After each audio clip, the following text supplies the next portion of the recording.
तेरा चेहरा नूरानी मन करेला कुछ कोली मन मानी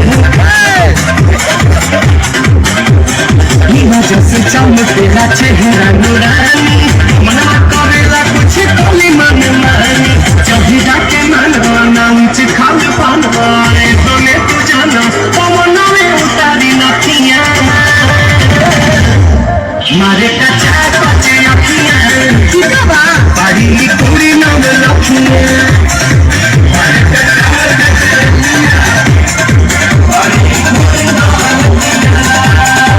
मारे कच्चा कच्चे अखियां बाड़ी पूरी नाम लखियां।